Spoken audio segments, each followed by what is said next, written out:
عالم برزخ میں بھی عذاب ہے اور ثواب بھی ہے۔ حضور نے فرمایا صلی اللہ علیہ وسلم کہ قبر جو ہے کسی انسان کی، وہ یا جہنم کے گڑھوں میں سے ایک گڑھا ہے اور یا جنت کے باغیچوں میں سے ایک باغیچہ ہے۔ اب اس کی حقیقت کو ہم نہیں جان سکتے۔ دیکھیے، نوٹ کر لیجیے اچھی طرح، پکے اصول کے طور پر گرہ باندھ لیجیے، عالم برزخ اور عالم آخرہ کی کسی بات میں جو کچھ بتا دیا گیا اس سے آگے کھوج کرید مت کریں، اس لیے کہ یہ آیات متشابہات ہیں، ان کی اصل تعویل ہم نہیں جان سکتے۔ یہ عذاب روح کو ہوتا ہے یا جان کو ہوتا ہے یا کس کو ہوتا ہے، جسم کو ہوتا ہے، ہمیں نہیں معلوم۔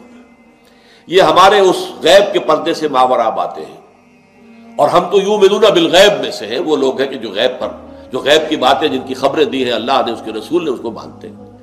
لیکن ان میں جو ہے اجمال کے اوپر ہی اکتفا کرنی چاہیے۔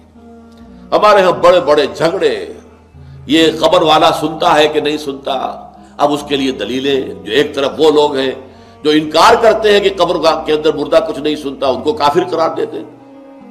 دیوبند کے مسلک کے لوگوں کے اندر بھی یہ ایک دوسرے کے لیے کفر کے فتوے موجود ہیں کہ جو نہیں مانتا سماع موتا کو وہ کافر ہے، دوسرے کہتے ہیں جو مانتا ہے سماع موتا کو وہ کافر ہے، مردہ کچھ نہیں سنتا۔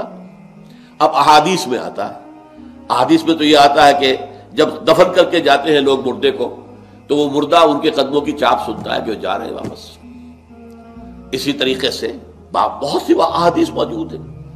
حضور کا تو خاص کشف کہ آپ نے دیکھا کہ مردوں کو اس وقت عذاب ہو رہا ہے یا کہ مردوں کا معاملہ یہ ہو رہا ہے۔ تو یہ ساری چیزیں ہیں، لیکن اس میں جو حل ہے وہ یہ ہے، جو چیز اجمالاً بتا دی گئی ہمیں، چاہے وہ عالم برزخ کی ہو، عالم برزخ بھی ہماری نگاہوں سے پوشیدہ ہے، ہمارے حواس خمسہ سے باہر ہے، اور عالم آخرہ بھی ہمارے حواس خمسہ کی جو بھی رسائی ہے اس سے ماوراء ہے۔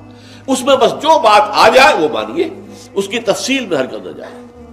تو معلوم ہوا کہ جب حضور نے فرمایا کہ جنت جو ہے، جو قبر جو ہے، وہ یا تو جنت کے باغیچوں میں سے ایک باغیچہ ہے یا دوزخ کے گڑھوں میں سے گڑھا ہے۔ کہیں ایسے بھی کہہ دیا گیا کہ قبر میں جب مردہ جو ہے داخل ہو جاتا ہے تو یا تو ایک کھڑکی کھول دی جاتی ہے جنت کی طرف، جس سے جنت کی ہوائیں اور خوشبوئیں اسے آتی رہتی ہیں، روح و ریحان، اس سے وہ فائدہ مند ہو رہا ہے ابھی سے۔ ابھی حساب کتاب تو ہوگا، یوم القیامت کو ہوگا جب اٹھائے جائیں گے۔